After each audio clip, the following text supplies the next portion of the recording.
नमस्कार, मी स्नेहा परब. आज मी तुम्हाला भरली शिमला मिरची कशी करायची ते दाखवणार आहे. त्यासाठी लागणारं साहित्य आपण बघूया. भरण्यासाठी ज्या शिमला मिरची हव्या तशा छोट्या हव्यात, त्या भरायला बऱ्या पडतात, दिसतात पण छान त्या. त्यानंतर स्टफिंग साठी आपल्याला बेसन लागणार आहे. मी ते 1 बाउल बेसन घेतलंय. त्यामध्ये शेंगदाणे तुमच्या आवडीप्रमाणे छोटा बाउल एक घेतलाय. सुकं खोबरं घेतलंय, त्याच्याने चव छान लागते ती. मीडियम साईजचा कांदा घेतलाय. मालवणी मसाला घेतलाय मी इथे. कोथिंबीर, आलं आणि लसूण किसून घेतलं मी बारीक अगदी, आणि मीठ चवीपुरतं, आणि तेल फोडणीसाठी. तर आपण कृतीकडे वळूया. सर्वात आधी मी हे शेंगदाणे आहेत ते आणि सुकं खोबरं हे मी मिक्सरला बारीक वाटून घेणार आहे.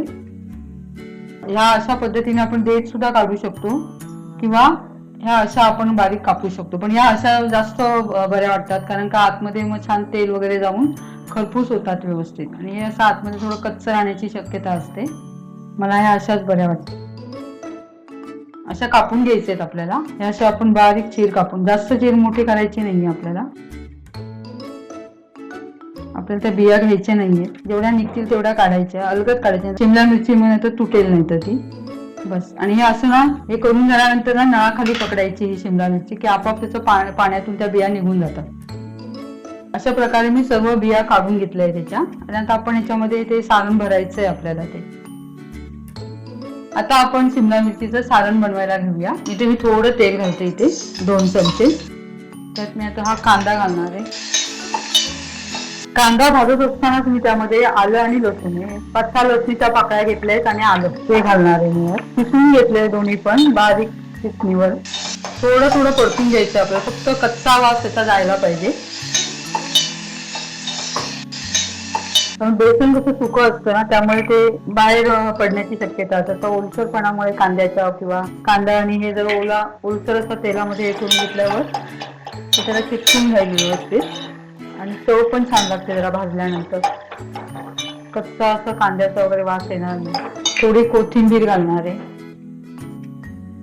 कांदा आपला भाजला गेलाय चांगला. त्यामध्ये आता आपण हे जे शेंगदाणे आणि सुकं खोबरं हे जे आपण वाटून घेतलेलं मिक्सरला, तुमच्या आवडीप्रमाणे किती तुम्हाला हवं चवीला तेवढं घालायचं. मी ते 3 चमचे घातले बारीक, त्यामुळे जरा थोडी चव छान येते मग त्या सारणाला किंवा स्टफिंगला. मालवणी मसाला हा मी 1 चमचा घालते, त्याच्याने पण चव छान येते. गॅस एकदम बारीक करायचं आहे आपल्याला. हे चांगलं भाजून घेऊन त्यातून मी हे बेसन घालणार आहे. जर पण कच्चा वास जरा निघून जाईल आणि जरा ओलसर होईल. त्यामुळे ज्या आपल्याला हे सारण आता दिसतंय एवढं, त्यामध्ये त्याला चवीला जेवढं लागेल तेवढं या सारणाला थोडं मीठ घालायचंय. मीठ घालून झाल्यानंतर आपल्याला छान ढवळायचं आहे. ते जास्त भाजायचं नाही आपल्याला, ते थोडं भाजायचं, फक्त आपल्याचा कच्चा वास जाईल एवढंच. पुन्हा आपण ते वाफवणार आहोत. ते खरपूस भाजायचे आपल्याला. ते स्टफ करून झाल्यानंतर शिमला मिरची त्या वाफेवर पुन्हा ते भाजलं जाणार आहे. थोडं झालं. आता मी बंद करते. आपलं हे सारण तयार झालं. मी एका प्लेटमध्ये काढून घेते हे सारण. आपल्याला ते थंड करत ठेवायचंय. मगाशी आपण जे सारण तयार करून घेतलं, बेसन, शेंगदाणे, सुकं खोबरं, आलं, लसूण आणि कांदा, त्यात आपण या मिरच्यांमध्ये भरायचंय आपल्याला ते. आता हे छान ओलं आहे, म्हणजे ते जास्त सुकं नाहीये. परत शिजताना ते होणार अजून. चांगलं दाबून भरायचंय आपल्याला, चांगलं मिरच्यांमध्ये त्या भरपूर भरायचंय. छान लागतं ते चवीला.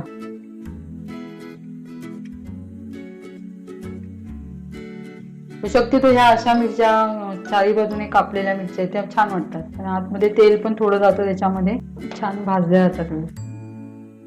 हे असं केलं ना की मग हे पूर्ण बंद राहतं. आतमध्ये वाफ जाते, पण ती खरपूस अशा होत नाहीत. तर साईडने थोडा कट द्यायचा, मग आतमध्ये जरा वाफ जाऊन ते छान शिजेल जरा अजून. नुसतं हे बेसन सुद्धा खायला आतमधल्या मिरच्यांचं खूप छान लागतं ते. आपल्या सर्व मिरच्या आता भरून झाल्या या, आणि हे सारण जे उरलंय ते आपण नंतर ते वरून टाकू शकतो. पूर्ण मिरच्या झाल्यानंतर आधी नाही टाकायचं. आधी टाकलं तर ते जळेल. ते गॅस चालू करूया. मी हे मोठं पातेलं घेतलंय, मी आधी असं लावून घेणार आहे. त्यानंतर वरून तेल सोडणार आहे.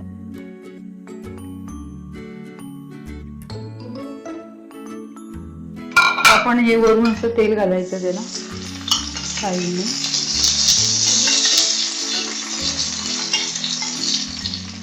खरपूस भाजून घ्यायचे आहेत आपल्याला. आता या थोडं नावाला मी शिमला मिरचीना लागायला हवं म्हणून मीठ टाकणार आहे. कारण आतलं जे सारण घातलंय आपण त्याला मीठ लावलेलं आहे. हे जे मीठ लागले ना ते सगळे चारी बाजूला लागायला लावून एकदा परतून घ्यायचं फक्त असं. पण आपण आतमध्ये सारणामध्ये मीठ घातलंय, मिरच्यांना मीठ नाही लावलेलं आपण याच्यावर आता झाकण ठेवूया, कारण का या मिरच्या आपल्याला खरपूर भाजायच्या आहेत. आपल्याला ते झाकण ठेवून थोड्या थोड्या वेळाने आपण चेक करायचं. पण आतलं सारण आपण चांगलं भाजून घेतलंय, फक्त वरती मिरच्या आहेत त्या फक्त लालसर त्या खरपूस व्हायला हव्या. आपण आता झाकण काढून बघूया. फक्त एकदा परतून बघायच्या फक्त, नंतर मग जरा लालसर होऊ द्यायच्या. बघा अशा होतात त्या छान खरपूस. तेल आपण थोडं थोडं नंतर सोडायचं, लागलंच तर आपल्या जळायला लागलंय समजा काढून तरच तेल घालायचं, आणि तेल जास्त नाही घालायचं नंतर. आता हे इथे आहे ऑलरेडी तेल. सतत बघत राहावं लागतं, कारण आपण तेलावर करतोय ना, हे खाली लागू शकतं. त्यामध्ये सारण जे घातलंय ते कधी कधी बाहेर येऊन ते जळण्याची शक्यता असते, म्हणून सतत बघायला लागतं ते. मी ना आता थोडा पाण्याचा थोडासा हक्का मारणार आहे, अगदी नावाला, जेणेकरून जरा ती शिमला मिरची शिजायला हवी ना म्हणून. अगदी नावाला मस्त वास येतो. पुन्हा झाकण ठेवणार आहे मी त्यावर. सतत 2-2 मिनिटांनी बघायचं आहे, नाही तर ती खाली लागतील. सतत बघत राहायला पाहिजे ते, कारण पाणी घातलं नाहीये आपण, फक्त पाण्याचा हक्का मारलाय थोडासा, जेणेकरून वाफेवर छान शिजतील त्या. शिमला मिरची लगेच शिजतात. गॅस आपल्याला अगदी बारीक करायचंय.